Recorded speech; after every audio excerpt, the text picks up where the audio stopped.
trying to learn broadly, you also want to think about it like closely and meticulously. So I find that balance very great. Like, and I think that's like the essence of learning. Yeah. To learn a lot Yeah. is often considered highly desirable. But there must be some sense of your inner direction.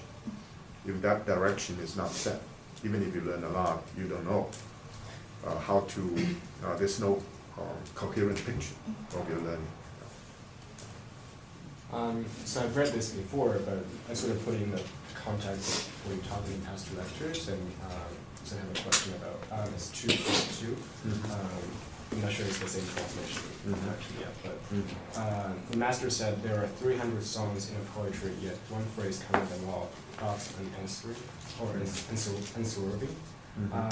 So you were talking about how he's saying that we can, like, in his writing, there's no dogma. It's all about dialogical and communicative thoughts. But at the same time, he always had these kind of certain words you need to read, certain thoughts you have to follow before you can reach that status. So how do you sort of compromise these two? Yeah. Let's say it's not, it's not a dogma to say you should learn more, right?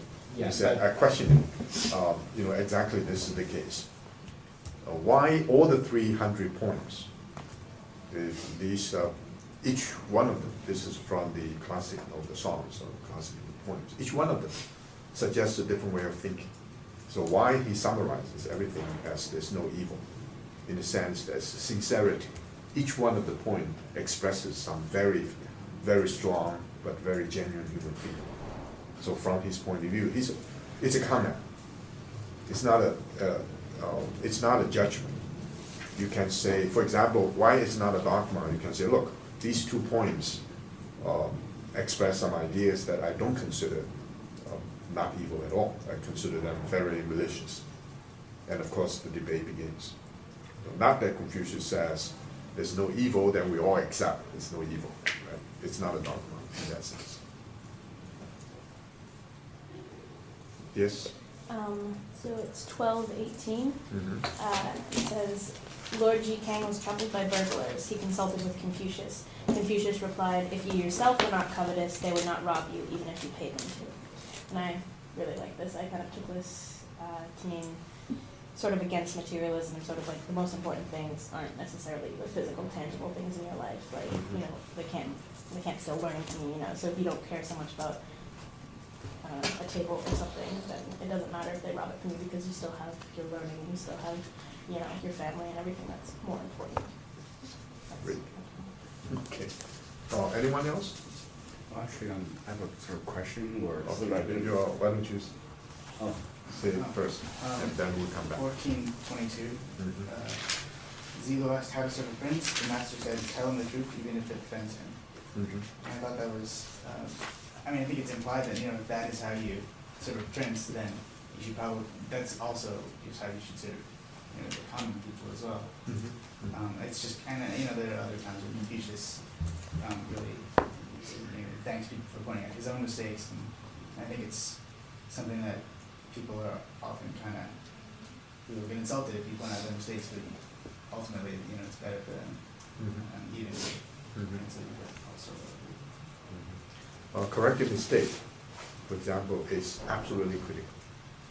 And one sage is noted for his moral progression, because whenever he heard someone criticizing, he bowed and considered that a major compliment, because it gave him a chance to reform or to correct.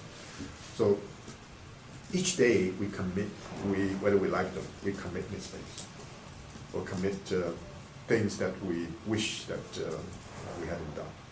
And so in this case, to correct mistakes becomes a way of learning to be fully human. Now, normally, this of course, friendship is based upon mutual, we call it mutual exhortation, mutual criticism. Normally, when you're confronted with an authority, you feel reluctant to say anything frankly to the person. For example, a professor made some mistakes. You first say, well, I like the idea, but something You try to hide the criticism first. And the idea there is that your frankness or directness may turn out to be much more beneficial to the person being criticized. There's a statement, in the newly unearthed text about Confucius' grandson.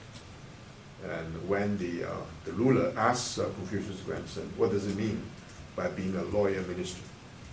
He said, the person who continues to criticize you, that's a loyal minister.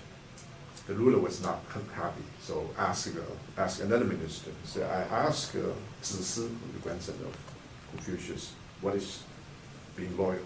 He said, continue to criticize me. Is that right?